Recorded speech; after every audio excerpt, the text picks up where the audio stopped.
No, I'm not. There you go. There we go. Just swap the branding real quick. Welcome to Big Mondays, Football in the Kitchen Sink with Coach Schuman and Lenny Dandridge. Oh, man. Oh, man. Hello. Fun morning. For everybody else, it's on time. You know what I mean? So Yeah. So it's not really a big deal. The only thing I'd like to change is why when they do these Zoom calls do my face have to look so damn big on the screen? God. And so it's like, you know, I was telling you yesterday that like we were talking about the game, the what do you call them? Those helmets, the game breaker helmets, and I was just trying to get a gauge of the size that it got the right sizes for the kid. The guy told me exactly like what sizes I should get. It's either going to be large or an XL. Right. 90% of them. So like, let me just see like what I would be. Oh man. The large wouldn't even come over my head. XL. Okay, it's over my head. I can't close that thing. It comes underneath the chin. And you got it comes like right underneath. Yeah. A lot of the like you'll see if you look at. I'm trying to think. I guess maybe if you go like type in 7-on-7 to YouTube, you probably would see a ton of videos of kids that turn and stuff in it. They usually wear them. They don't wear them like you're supposed to wear them tight, but there's a lot of kids that wear them like it's tighter up here, and then they don't like really strap this because they don't like this part. Yeah. But so they like if they normally like if they were going to be an XL strapping it, there's kids that'll just wear it like large because it basically stays on their head. But I don't think that's the right way to wear it though. You're supposed to have it where you strap it. And but anyway, yeah. An XL did not fit my head, so I said, "Damn!" I said, "No wonder my face looks so damn big on screen. No wonder. I mean, I got 2XL head, blockhead." Oh man. Oh gosh. So Drew Brees retired. Yeah, man. Unbelievable. 20 years. Can you believe it? 20 years. 20 years. He was with the Chargers for 5 years. I didn't even realize that. Right. He was there. I didn't realize that. I thought it was like 3 years or 2 years. It was like 5 years. That's who drafted him, I guess, then, right? Yeah, they drafted him second round. Second round. They had the same draft as when they drafted Tomlinson. We drafted. Oh, okay. Oh, really? Yeah, same draft. And that fifth year was the year that he or the fourth year, he blew out his shoulder, and then they basically thought his career was done. Yeah. They thought his career was done. That's why he ended up in New Orleans. New Orleans took basically a shot on him. And they also have Rivers. Chargers have Rivers. They had Rivers at the same time? They drafted Rivers in 2004. And then I think 2006, he shipped out. That's when he got hurt.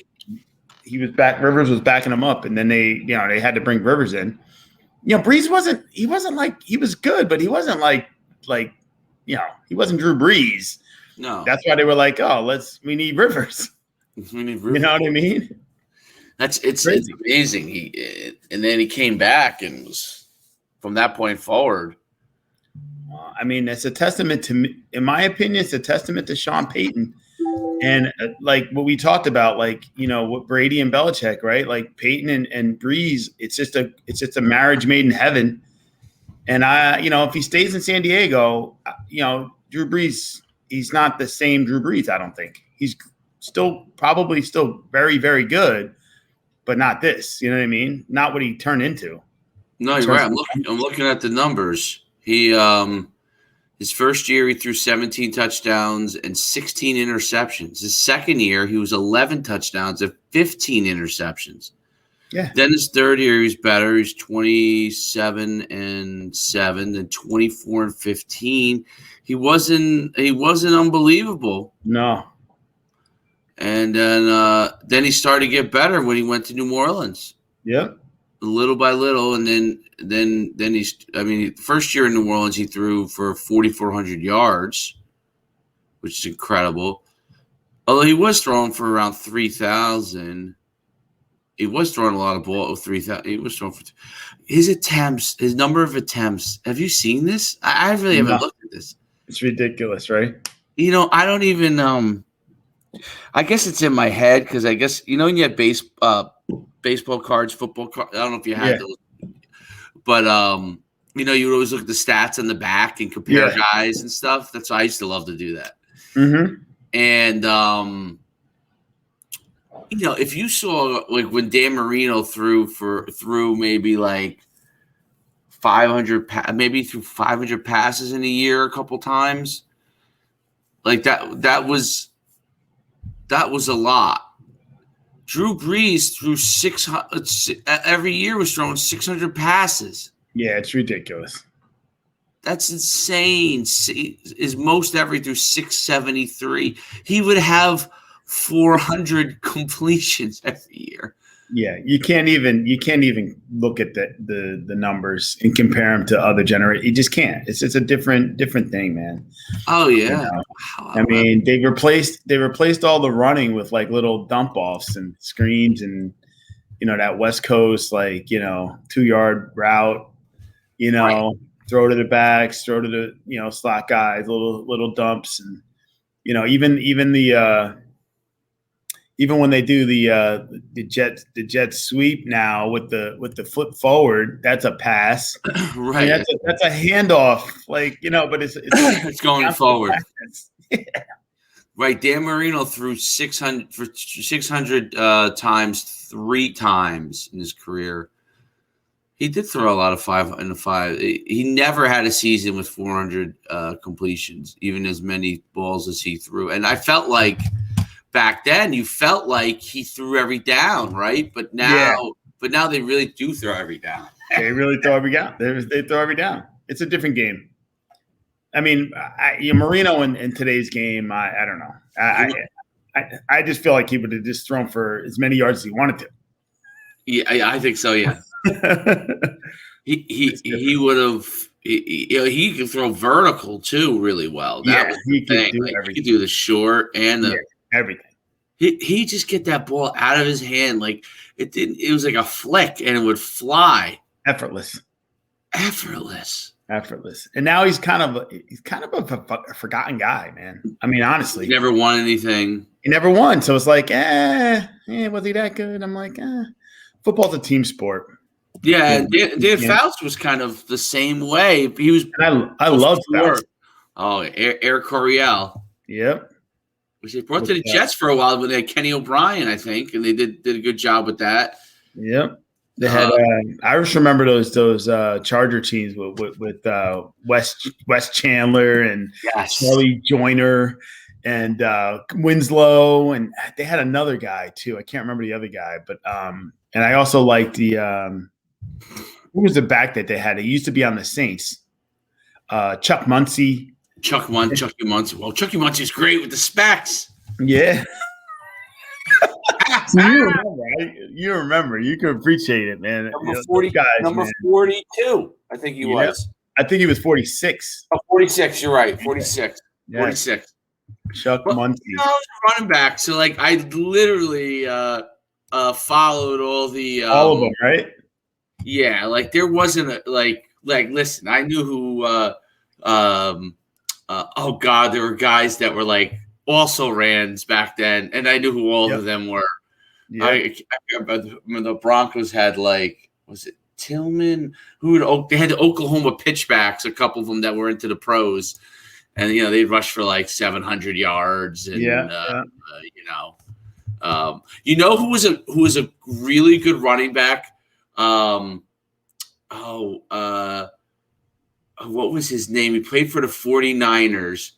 Was it Tisdale or I think I know who you're talking about. He averaged a lot of yards per carry. For the 49ers? I thought it was the 49ers. This is how crazy it is that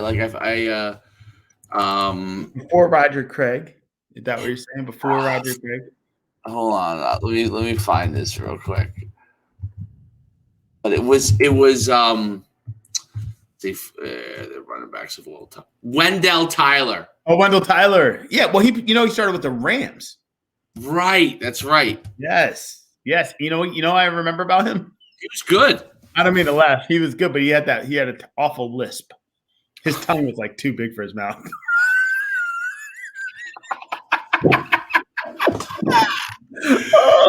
I remember being a kid like, whoa. That's great. That's so bad. That is so funny. You saw him like interviews, I guess, or something. Oh my God. He was good though, Wendell Tyler. Number 26. He went to UCLA, I think, too. Yeah. Yeah. I mean, I guess compared with the Rams. And then who was the guy that was pretty good? He ended with the Rams. He ended with the Rams. Started with the Niners. Is that what you're saying? Yeah, his career, he averaged 4.8 yards a carry for his career. He didn't last long. I guess he lasted 9 years. That's a long time. The NFL running back. It's interesting because he's had these years. He goes 127, 867, 1262, 856, 564, 1074, 157, then 1109, then 40, then 45, then 317. Like, what a up and down career. Yeah. Up and down. He got hit a lot, I guess. He didn't carry the ball that much, but. Especially back then. He got pounded. Yeah, chili dog champion in Fortune. He was a chili dog champion. I'm typing them in, and these like strange articles are coming up. Yeah. This is August 2020. First thing that comes to mind, he ate a chili dog or two before the Rams game. What? Who would eat a chili dog before a game?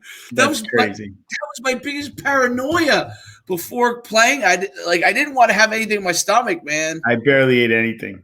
Like I didn't want to become a mid. Like in the second quarter, we'll have all of a sudden have a rumble in the tummy. You're out in the field. You're like BGs, the bubble guts. You didn't want that. That was the worst thing that could happen. Yep. Oh my God. Tell you what. So where you putting Brees? Like, you know, when you think about Brees, his legacy, like what do you think? I mean, I think he's like a top 5 or maybe, I don't know if he makes the top 5. I think I had him just outside. Yeah. I think I had him like 6 or 7. I think I had him when I did it with Derek. I don't remember. That'd be great if we had a producer, because then they pull up the clip right now and they'd be like, here's what you said. Yeah. Yeah. It's hard, man. I think Brees is he's a tough case though, man, because you got to think, you know, perfect environment and circumstances. I mean, playing in the dome, Sean Payton as your OC. You know, he always, you know, the type of offense he was in. I mean, his offensive numbers are prolific. But early on, I don't know if you could pull up the stats, but I thought that early on, even with the Saints, he had a lot of like high interception years. I remember one year he threw like 22 picks, and like, I mean, you're gonna get a lot of numbers if you're just slinging it and you're throwing 22 picks. I mean, if you throw 22 picks now, like, they'll call you, you know, you think you're trash, you know, but you're right. Well, he had, ready for this will probably surprise you. 2, 3, 4, 5, 6, 7, 8, 9, 10, 11, 12, 13, 14. He had 14 seasons of 10 or more picks. Yeah, I mean, it's a lot of picks. It's a lot for the game now, right? Like, you know, it's not the coverages aren't as tight as they used to be. Like, you know, the receivers aren't getting grabbed. You know, interceptions in the 70s, 80s, and 90s and all that, like, it was just a lot more. But now, like, you know, 2000s, you're not really throwing picks like that. Well, late in his career, it went down a lot more as he got late in his career. Like, so the last 4 years, I was looking at his interception ratio. His last 4 years, he really he was 8, 5, 4, and 6. He wasn't throwing as many passes. Yeah, but I think part of it is he can't throw as far, and he was throwing shorter passes to extend his career. And I mean, he also had some seasons where they were like, I don't know, 7-9, 500. and like he was throwing for like crazy yards those years. But like at the end of the day, man, you got to win. You got to win games, and I think sometimes his career percentage is pretty good. I mean, he's 172. Is winning. He has 172 wins as a quarterback and 114 losses. It's pretty, don't get me wrong. Don't get me wrong. No, it's pretty good overall. I'm just saying there were some years where he was throwing for crazy yards and they weren't winning football games. So, but I think that's a product. I think that's a product of what they were trying to do, right? And they weren't really, because that's what I always liked about Troy Aikman. I felt like Troy Aikman, Brady doesn't throw interceptions, right? And I thought Aikman could have thrown for a heck of a lot more yards in his career and stuff. But he was like, I'm not trying to. I got Emmitt Smith and I got this big line. Like, let's just go win football games. I'll throw when I have to. Right. And it wasn't that he wasn't capable. I mean, he was supremely accurate.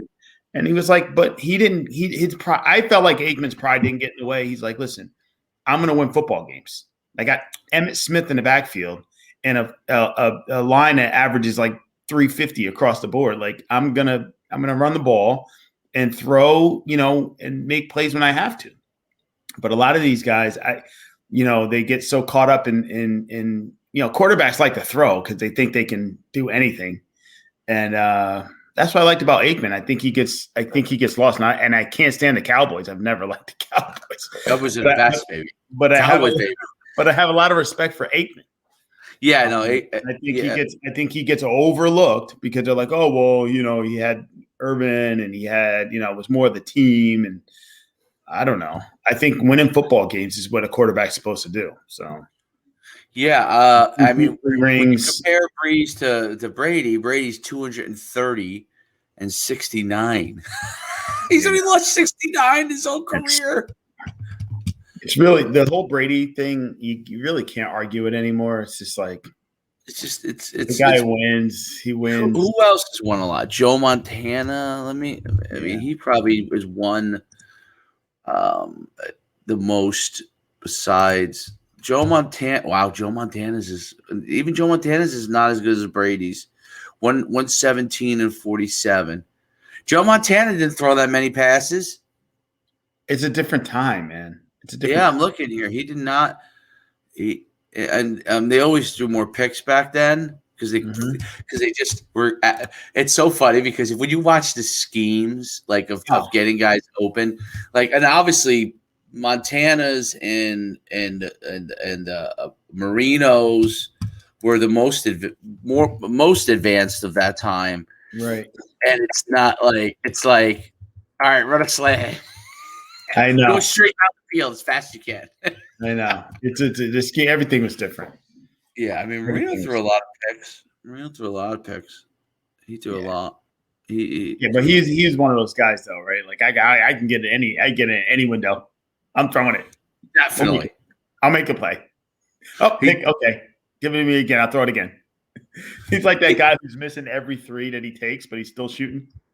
Yeah. Oh, yeah. That's he's yes. Yeah. Speaking of that, did you see the?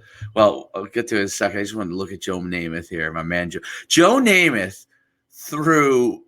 It's too bad his knees were so bad that, but he couldn't really make it. Even though he played many years, he just wasn't the same as he was when he was in college physically. Yeah, but if they had the right kind of doctors and they could fix that knee up, he would have been a completely different player in the pros.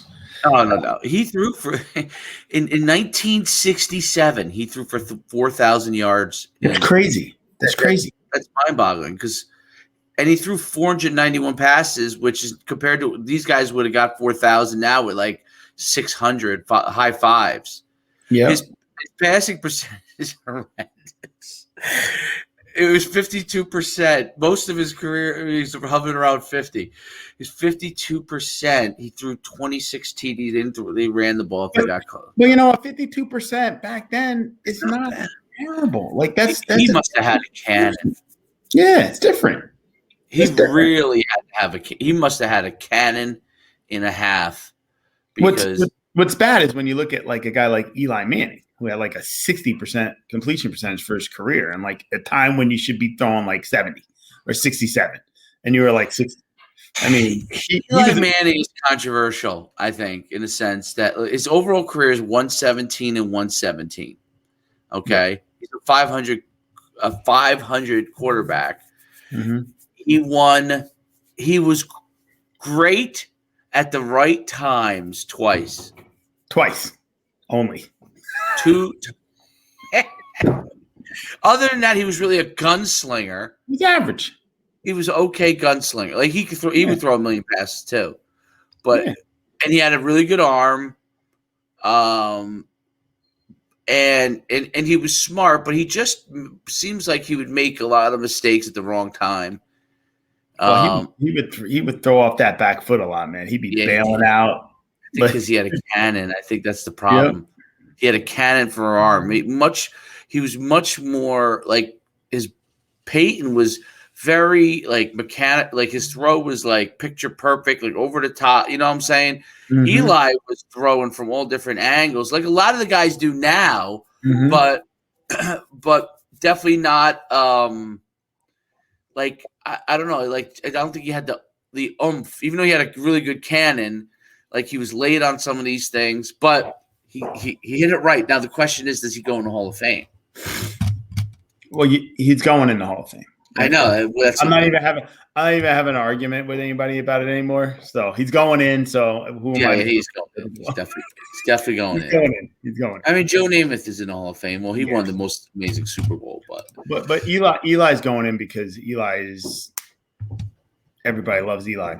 So yeah, he's just a good dude. So anyone he beat the undefeated Patriots. He won those. He's the only guy to really do it twice. So that's the reason why he's going in. Because basically, if it was for him, if it was for Eli, basically Tom Brady would have controlled the whole 20th century. Yeah, I know. It's crazy. 21st century, I should say. Yeah, it's crazy. He will have. If it wasn't for Eli breaking it up a little bit. Did you watch any of the? I don't know if you watch UConn basketball at all anymore. I haven't been. They're actually not. They're pretty good again. I saw that they're an attorney. So yeah, I mean the women just mop the floor with everybody, and I know every once in a while they'll have a team that's not quite good enough to win it all, but every other year they win the championship. So yep, it's just joke. It's ridiculous. Yeah, their bad years, they're number one until they get to the tournament and someone knocks them off. Like it's like a bad year. But the men, they're pretty good. This guy Boatwright and they got to the semifinals, but then they got beat. And they got beat by Creighton, right? They got beat by Creighton, and then in an upset, Georgetown. Yeah, they were up. I put the game on because I wanted to watch the final. Out, right? Yeah, they were up. I was like just after the half. I was late to get into the game to watch the game, and they were up by 30 points. I'm like, what? Aren't they like a 500 team? Because Georgetown is only a 500 team. It's not like they're not really not really good. Dude, and listen, I love Georgetown when I was growing up, dude. That was my squad. That's it. Oh, that was my squad and then I went to UConn. So like I couldn't be a Georgetown fan anymore. But growing up, that was my squad, man. The biggest upset, that Villanova loss to Georgetown when Georgetown lost to Villanova in the national title game. That was the biggest, most shocking. In the most shocking thing, maybe the only thing that shocked me more than that was because that was Patrick Ewing. I honestly, like in my life, let's talk about this, right? So shocking upsets. So for my money, that game and when Buster Douglas I think the Buster Douglas knocking out Tyson, that one, the Buster Douglas has got to be number one for me. Like just as far as how stunned I was in the moment. Let's go sport by sport. So, okay, that's pretty good. So, but remember when Tyson was crawling around trying to pick up his mouthpiece? I was like, whoa. I'm like, Mike, what the heck? Anyway, let's go sport by sport. You said sport by sport. Oh, my goodness. Yeah, sport by sport. What someone's writing about a camp? We got to. I could care less. Uh, um. So what was I gonna say? Sport by sport. So boxing. Let's start That's with it. that. Is That's there anything close no to way. that? Let me think. No way. Is there Nothing. anything close to that? Dude, Tyson was invincible. Remember? Like you just feel like guys would be so scared to fight him. And that was before, that was before Holyfield. So like nobody thought Tyson was Right. going to lose ever. That's And not to lose a bum like Buster Douglas, like he was a bum. Like, you know what I mean? And not only did he beat him like he beat him up. Like it wasn't like, it wasn't luck. That is funny. That is really, really funny. Anything else in boxing? I don't think so. In boxing, the only thing I think about maybe the first time when Joe Louis got beat by Max Schmeling, but then he returned to favor. But that probably wasn't that big of an upset back then. Yeah, no, I mean Max Schmeling was a because that guy was probably, I don't know, he must have been pretty good. Well, that guy was probably the second best guy. So you know what I mean. Buster Douglas was not the second best on anybody's list. You know what I mean? Right. I don't think he was on anyone's list at any time for anything. No. Oh, that's funny. That's really, really funny. And then who else was I going to say? So we did boxing. What was the other one that you said was a big upset? The Villanova beating Georgetown. Basketball. So NC State against NC State over Houston. Was a good one. And football, the NFL, I think you'd have to go to Jets beating the Colts. But see, that's before my time. Yeah, I mean, I guess it's the biggest one, the Jets beating the Colts. College football, I thought when Vince Young, well, I'm trying to think if there's one bigger than that. Alabama beating Miami was probably a big one. Yeah, but you know what? When the only problem with that is like Alabama is like a powerhouse, right? So it's not like at the time they weren't as good as Miami, but like it's hard. Like I think when I think of upset, I think like, okay, a team that you just never consider a powerhouse, like program. So like to me, and I know it wasn't as big a stage, but when Boise beat Oklahoma, like that was a big deal. Right. Do you remember that? Yes. That was like a big deal because it was like the first time like a team that wasn't in one of the power conferences had beat a power conference team in a bowl game. Like that was like and it was like a BCS bowl, right? I think it was, wasn't it? Or was that when they were doing the BCS bowls? I know it was a New Year's Day bowl. That was, yeah, definitely was. Absolutely was. It was a big one. Yeah, there's no doubt about it. There's no doubt about it. What was I going to say? Now that's when they ran that Statue of Liberty play. Remember? Do you remember they ran that Statue? That was when they threw the pass and the flick, and then he ran it all the way to the one to the 1 yard line, and then and then they ran the Statue of Liberty play. That's remember? Right. That was for the 2 point, right? 2 points. And to win it, they won. I'm sorry. To score the touchdown, they ran the running back pass. Oh, the option pass. Yes. No. He pitched it. He rolled and he threw it from like inside the 10, and was complete to the tight end in the corner. Wow. Well, what about the Flutie over Miami? That was an upset. A Flutie over Miami. When Flutie threw the Hail Mary to Birdie. Yeah, that basically won him the Heisman Trophy. I don't know if he had to do anything after that. I know. Baseball, I don't know. I guess because there's 7 games, it's kind of hard to have an upset. I don't know if there was baseball upset. The Mets in '69, I guess. Yeah, I guess that. Anything with the Mets or Jets when they win was it? the Mets or Jets win, it's an upset. It's an upset. Oh my God. Yeah, it's hard in baseball because they play. It's hard in the NBA too, right? Because typically you're not. It's hard to have a real upset when you play 7 games. Right. It's like the better team's usually going to win. Like absolutely. I'm just trying to think if I can think of any.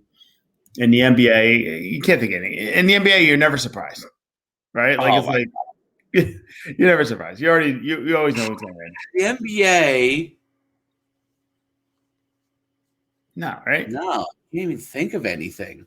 Nothing. First of all, it's always the same teams. Like Lakers, Celtics, Bulls. It's always on a run. You know, it's whoever teams are already kind of rolling, they usually win. Mm-hmm. I can't think of. I mean, you know, now actually when Toronto won, that was probably. Although I think they might have had the best record that year, though. It was just a surprise because they beat LeBron. Right. You know, but it wasn't like. You see, we had a heckler on here. Oh, who? What? I missed it. What? Oh, I'm not looking at the comments. What did he say? You got an invite to a camp even though his son graduated high school. You're on a list, dude. Unsubscribe. Don't worry about it. Oh, he's. Yeah, why didn't you just unsubscribe? Just unsubscribe. You won't be on the list anymore. Oh my goodness! It's people have they have no lives. You know, it's unbelievable. It's actually funny that someone will waste their time and come on here to comment about that. You know, it's mind blowing. And since I'm not coaching in the school anymore, I could tell them exactly what they are: losers. So I tell people losers now. Losers. Oh. So loser. Well, I mean, listen. What they can't understand is that you are running a business. Like, what are we doing? Like, come on, man. Like, what are we doing? But you know what? The guy's probably just having a bad day. Yeah. Maybe he's having a bad day. It'll be all right. The Lord be with you. We'll pray with you, but we'll pray for you. Brother. Pray for you. That's right. You gotta be better Christians. I think your lighting went out. My lighting is. I don't know what happened. Lighting. Every now and then it just flat, but my light is the same, so I don't know why. Like it does that. It goes in and out. Yeah, it's like my camera or something. I don't know. I'm sorry. Do I look crazy? No. It just went. A little darker there. Yeah, I'll smile more.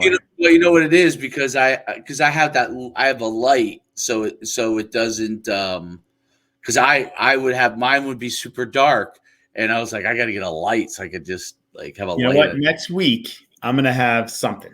Get yourself a lamp. Get a lamp and put it right on. I'm gonna do something because it's so weird though. But Dave, when I tell you my lighting, literally nothing changes around me, but every now and then it's brighter on the screen. So I don't know why. I don't know what that is. Maybe I don't know if it's my computer. Maybe the computer like adjusts something on it. I don't know exactly what the deal is on it. I don't know either. And I'm not that technically sound, brother. I'm going to give you the greatest upset of all time, in my opinion, of any sport. I could be wrong. Okay, here is the one that I think is the greatest upset of all time. Did your screen freeze? I don't know if you're there still. Phil Hunt. What you do? What do you say? Would mind sharing your skincare routine? Oh man, I love Phil. So real quick, we got it. I got to tell my Phil Hunt.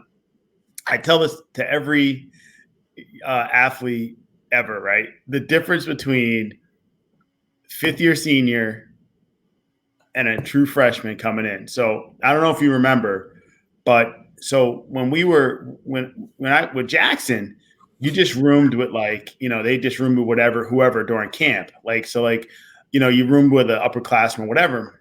When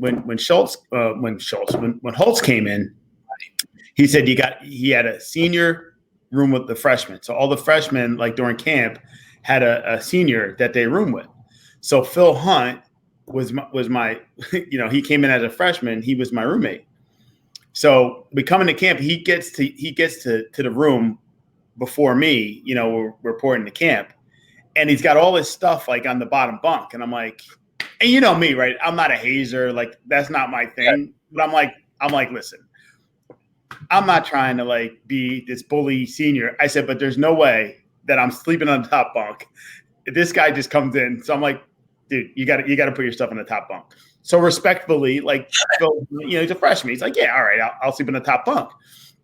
And I'll never forget. We go out to practice, and every morning, so I don't know if you remember the difference between how you felt when you were a freshman and how you felt by the time you were a senior. Like, you felt like you were an old man. My feet hurt in the morning. I'm like 22 years old, but the difference between 18 and 22 after all of that football. I'm limping around. I'm getting up in the morning. My feet hurt. My knees hurt. I remember Jamal Davis used to say it all the time, man, do your feet hurt? I'm like, yeah, my feet hurt every morning. Phil Hunt used to, when the alarm went off, he would get up right away. Like, I'd be laying there, like, oh, snooze. Oh my God, I got to go out. I can't believe it's 5 o'clock. Like, why am I getting up? Phil Hunt would jump off the top bunk and land on his feet. I'd be like, dude, if I did that every morning before camp, I'd be like, coach, I'm not gonna make it today. he would jump. He didn't climb down the ladder. He jumped down to whatever the side is, the back. Right. He would jump off in every morning at 5 a.m. Boom, and I'd be like, my time is over. I'm like, I'm old. Like, my feet hurt. This guy's jumping out of the bed every morning as soon as the alarm goes off. That's my Phil Hunt. That's what I remember about Phil Hunt all the time. And I'm like, Phil, you're killing me, dude. That is hilarious. Yeah, that's it. You are so spry at 18 versus 22. Oh, it's so different. Phil knows. He said, OMG, I remember. Big difference. He knows, because by the time he was a senior, he was feeling the same way. His feet were hurting in the morning. He knows it. He knows it. Well, the pain of just the spring balls taking its toll on you. Well, that's why I don't know how these guys play until they're 40. Like 40. I mean, I guess it's that they take good care. I mean, they got to be hurting. I don't care how good you take care of yourself.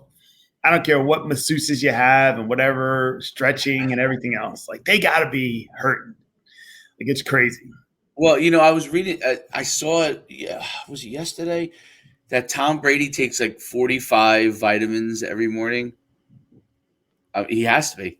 Someone saying there must be steroids, something illegal in those 45 vitamins. One of them has to be illegal. No. Brady's doing something. Brady's doing something. Hey, and listen, not for me. If it works, it works, and it's like I don't know. Who knows? I don't get crazy about that stuff. Yeah. But what are you saying about the upset? You said the biggest upset. The biggest upset of all time is the 1980 hockey team beating the Russians, who were pros. That was pros. They were pros back then. The only pros were really the communist teams because it didn't actually get money. So the Russians were actually pro players in Russia, but they weren't considered. They were still considered amateurs because they didn't get money per se because of whatever the communist makeup thing was. And think about that. The pros. Oh, here you go. You have your house. This is and what do I pay every month for being the best player in Russia? And didn't they lose to them like 10-0 or something like that? Like earlier, 7-0, like 9. It was something really bad. So that might be upset. That might be the biggest. Although there was another upset too that was Tommy. It wasn't as big, but Tommy Lasorda, when the U.S. team, it was the last U.S. baseball team to be all college kids. They won in the Olympics because the pros didn't want to go to play in, I guess, the Olympics. Like, they just, I don't remember what year it was, but Tommy Lasorda. You talking about basketball? Baseball. Oh, baseball. In baseball, and they beat all the foreign countries. My lighting's back again. See? Yeah, is that weird? I don't know. The foreign countries all had like pro baseball players on it, but the American baseball players didn't. Like, it wasn't worth their time, I guess. To go. So they bunch of college guys, and they won. So that was a pretty, but no one. Yeah, See, I think, no, I think you can't. I think you're right though. I think you can't argue the Lake Placid. I think you can't argue that. I just never. I didn't watch it when it happened, so like it doesn't affect me that way. But like I think when you think about it, just like the Jets and Colts, like I wasn't born, so like it's hard. Well, you were alive. You Yeah. probably didn't like. I don't watch hockey, so I don't even Me like. either. So, I think I was 8 years old, and but I watched the movie. The movie. The movie's great. Yeah, that's where you're like, you really. Yeah. Like obviously it's dramatic and everything, but I saw a bunch of stuff like about you Dave, look up stuff. Do what you do. I'm gonna use the restroom. Sorry, guys. Go talk to the people. Well, like I was saying, it was real. The coach, who was the coach? I can't remember his name, but he was such a unique coach, and the fact that he drove them so hard that they almost didn't get to that point because they were questioning like his methods, and he was the best guy everywhere, and then they hired him, and he drove them so hard, and they weren't getting results, and then as the Olympics come, they started to get better and better, and like in the like near Olympic pool play, and I saw that in the movie. And then when it got to the Olympics, their mindset was ready to go. All I was saying was the coach, he's a controversial guy because he was very, very tough on them, like would work them to death. And for a long time, they were questioning maybe replacing him because they weren't getting like results. Guys, wanted to quit and all this kind of stuff. And then as they got blown out, the Russians killed them in like whatever world thing they were doing. But then they had scrimmages before, like I don't know, like they call them like friendlies or whatever. And they were playing them leading up to the Olympics, and they started to play a little better, like they were closer. And then obviously the Olympics, they hit it right, and he was really the right guy for the job. And I think I thought that was really interesting on how, it took time to get his process in place. And obviously he's doing it probably fairly quickly over a course of a year, probably with the Olympics to put it together. But he was able to put it together. And then he ended up being like I want to say the Rangers or Islanders coach. He was good, but he was always like, he was a fiery guy. Like he wasn't like, he would get in players' faces. Like he wasn't like, how it is today when your player comes off now, they just go like this. Yeah. The other guy just scored 42 points in the basketball game. It's all good. You did a good job. Well, I know. Well, that's how you gotta be these days. But what I loved about him was his commitment to conditioning. Yes, that was the deal. So that's what, to me, right? And I always was like that when I coached, and even when I coached like the little kids. So like in Pop Warner, like all the other coaches used to be like, why are you running the kids so much? And I'd be like, we need to run our kids. Like, I'm like, listen, I said, if you're 8 years old and you're not tired, you're going to beat the other team with the 8 and 9-year-old kids. I mean, because they're going to stop playing. When kids get tired, what do? They just stop. They just stop completely. Right. So I'm like, if we can be in shape, I'm like, we can win any game. I said, because at the end of the game, the kids aren't going to want to chase anybody. They're going to be tired. That's what I love about little kids. It's not like they don't even try when they're tired. They just stop. Yeah. It's funny. But no, the conditioning, and I believe that on every level. Like that's why I tell my son, I tell Brock all the time, I'm like, dude, like, just don't get out work, dude. Be in better shape than the next guy. And he might be a better player than you, but in the fourth quarter, when he's tired, he's not better than you. You know what I mean? Because physically he can't do what he normally can do because he's tired. Right. I mean, and I think when he had those guys skating those suicides, and he was just again. I think that makes a big difference. Obviously, In a close game, that makes a huge difference. If one team can wear out the other team. Yep. Yeah, it's interesting you say that with little kids. That's when I notice at the little kid soccer level. Mm-hmm. I watch it and I'm like, our kids, our team is really good. Yeah. I just watch them, and they're just on a relentless assault on the soccer ball. They're like little bees. My son always says, he's like, there's bees on the floor. I'm like, no, he's talking about you guys. You're gonna be like bees. And he's like, our soccer coach keeps telling us there's bees. I love it. There's bees on the field. I'm like, no, it's like you guys. That's great. Field.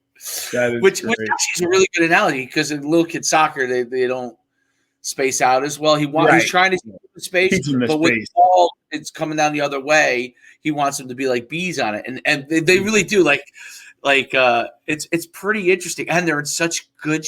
I mean, it might be natural for them because they're not practicing or anything, but they have a bunch of kids that could just run the whole entire. They just run the whole time. Ball goes, they chase. They sprint down there, and there's no they're not looking for a breath, right? You know what I mean? They just run, and the key to that is as they get older, you got to keep them that way, right? Because that youthful advantage that they have, right? Because the kids on your son's team are probably just the more advanced. They're good, and they have that motor, right?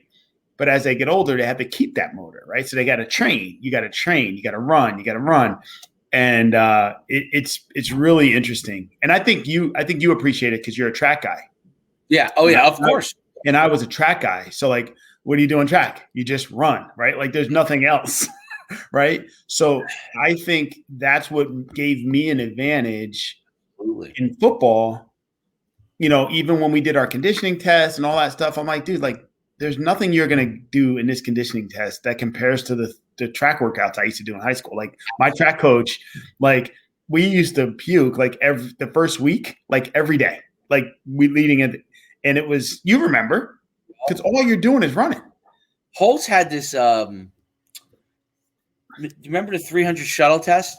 Yes. By the way, it was way harder than the 1040s, which I thought was the 1040s was so easy. I thought. So I have a different. I went hard on every one of them, but I thought they were easy. I have a different perspective on that, right? So I thought the 300-yard shuttle was a little easier for me. Okay. And let me tell you why. So I think my burst, I felt like I had a lot of fast twitch. So when I run a 40, the last 3 40s and when you did the USC, depending on how fast you were, right? I don't know if you remember, but I feel the percentage, yeah. Right. So if you're running the faster you run, the harder the 40 test was. The test is because the guys who ran 4.3s, none of them did well in the USC test. Correct. Because it was just too hard you can't maintain that top. It's like a cheetah, right? You run fast and then you got to rest for days, right? It's I got 200 in me and that's it. That's what cheetahs do. They rest for 4 hours, after they run all the time. So if you remember Lamont Parker, I don't think he ever passed because by the time he got to 40 number 7, he's he's running a 5.8. But with the 300-yard shuttle, if you're a 400 guy or a 200 guy, you could stride and still maintain that speed. So I remember Coach Williams, and I could hear him while I was doing my 300-yard shuttle, and he'd be like, "Yo, this guy's a machine." And I always attributed it to my high school track coach. Yep. Because we would run 400 at the 400, 200 with a half lap break, and you would just be going and going. I don't know if you remember, but we would always overtrain. So if we were training for the 400, we'd do a lot of 500s, 500s or whatever, just to train for it. And because of that, I was able to do the 300-yard shuttle in a different way than most guys. Like, and if to me, it's because of track. You know, you probably cheated though when you did the 400, the 40 yard, the 40. You probably ran them hard, but your 40 time, you're like, maybe I'll just run a 4.65 so that when instead of running like a 4.55, you know what I mean? Yeah. Because it went off your first one, right? It went off your first. Yeah. Well, I remember the king of that was Appleby. Oh, forget it. Would blast like a 5.5 the first one. Be running like faster the last one. I know. They'd be like, "That's not the point of the test." If there was one guy who manipulated the system, it was Jason Appleby.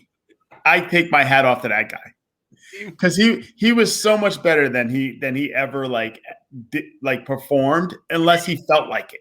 Like he'll kill you for like 3 plays and then be like, "I'm done, coach, for the rest of the year." I think he played. That was the year I was hurt. Your senior year, he played line, right? The offensive line last year. I think he might have started the last summer, but he definitely, he was such a good athlete, dude. He was such a good like football guy, but he go to the weight room and be like, am I gonna really lift? I love that, man. That was crazy. Oh man, it's so funny how like the times like that couldn't even happen now. Nah, because they just gave you a ticket to go home right after that. Here's your bus ticket. They would. So crazy. You know, this guy's transferring it out. All this guys. Back then, basically, once you were there, man, and you got a scholarship, like they deal with you no matter what. That's it. Oh, I remember. Oh my goodness. Oh my God. How does that work now? Like, what do they do? Even back then, it was 1 year renewable. They just never pulled anybody's scholarship. So what people don't realize, like when you get a scholarship, people think that it's like you have 4 or 5 years automatically. They just didn't. It was always 1 year renewable. So what they definitely didn't do back then, because obviously reputation wise, no one wanted a reputation of pulling guys' scholarships. So someone but now that's not the case. Like if you come in there and let's say you decide you're not going to do anything, they're going to be like, thanks for coming. Yeah. You know, you're now paying for school if you want to stay here, but we're not giving you a scholarship next year. So that's I mean, they don't do it unless someone obviously doesn't do the job. But basically, what they would do is run them off. Like Nick Saban, although everybody does it now, but Nick Saban was known for running like 10 to 15 guys off the team in spring. They wouldn't come back. Wow. Yeah. Now I don't know if it's as much anymore. Now they probably just transfer. You know what I'm saying? Yeah. They just have a conversation. They go, and he goes, you'll never play. And the kids don't have to sit out anymore, right? No. So that's the whole thing. So there's no point in like running. You don't even have to run a guy off the team anymore, because basically the guy, if he's not playing and he's not doing what you need to do, you pull him in and you go, listen, you're probably not going to ever play here. Like, I'll help you go somewhere else if you want. That's basically what they do now. So it's better relationship wise. So they're not, that's how it always should have been. Yeah, it should have. I actually think that's way better, because instead of trying to, I just remember poor the late Lonzo Montague, and I remember poor John Pacelli. Alonzo, they'd have him up against with the ball. I mean, I just used to see that, and they'd be like, dude, the guy's a lineman. Isn't he supposed, like, he ran, Alonzo had one of those strangest bodies ever. Yeah. He looked like a 600-pound man from the belly up, but his legs were like a sprinter. I know. He would pull. Remember, this was my redshirt freshman year when I was playing fullback, and I remember he'd be pulling. He'd be out in front. I'm like, man, he can run. Yeah. Like, because he doesn't. His frame. They were so obsessed with what your body should look like, and I get it. if you look at the general norm of Right. football players, the guys who have XYZ physiques and XY fall in the most likely category of success. But that doesn't mean, like, isn't it your on the field play? Like that was so. I always thought that it was cruel. I thought that was cruel and unusual punishment what they did to him, and then what they did to John Pacelli as well was cruel and unusual punishment. Like literally, I don't when he first got a doghouse for put the MA in a bathroom. But then they brought him in there and they were running because they realized they didn't want him, right? And they ran him off the team. He would run like 40-40s every morning before school for it was like 4 weeks or something. Yeah, it's really not right. It's really not right. It wasn't right, you know. Let's end on a good note though, because I do have to wrap up. But tell me something good, Dave. Tell me something good. I woke up this morning. I was smiling. I don't want to, I grabbed some water. I love it. I love it. Every day is good, but amen. Hey, all systems reform. Not all systems. Sometimes systems reform for the better. This is one that's reformed for the better. It's true. In this case, there's no doubt about it. You don't feel like you're trapped. No, you're not trapped, and it's and you don't have to worry about. You ever see the movie Junction Boys or read the book? Oh Junction? Yeah. But I have to say, it does make it did make his team good eventually, though. That was it. But exactly. Well, anyway, it was great having you. I know you got to run. Thanks so much, Dave. Always have a lot of fun on Mondays. Big Mondays. Next week, get your bracket ready. So put your bracket together. I got to do that. Put your bracket together, and I think the games start later in the week. We'll review how you're doing. So wait, they start this week, the games? Yeah. They just did the bracket out. It's on Wednesday, maybe. What seeds are Gonzaga, Baylor, Illinois, Michigan? UConn's a 7 seed. I don't know if there's anybody else. I mean, I don't really watch basketball. I'm gonna do Don't let me forget, Dave. Shoot me a text and remind me to do my brackets. I got to do it. Harvard is in the NCAAs. Who's the most famous player ever from University of Harvard? Do you know? You have to know this. It was when we were in college. From Harvard? University of Harvard. He played in the pros for many. He was good in the pros. How do I not know this? I'm going to know when you tell me. What is it? Vin Baker. Oh, that's right. That's right. Vin Baker. How did you get Vin Baker? Sorry. My bad. All right, my brother. Listen. All right, have a great day, buddy. Thank you so much, brother. Take care. Thanks, everybody.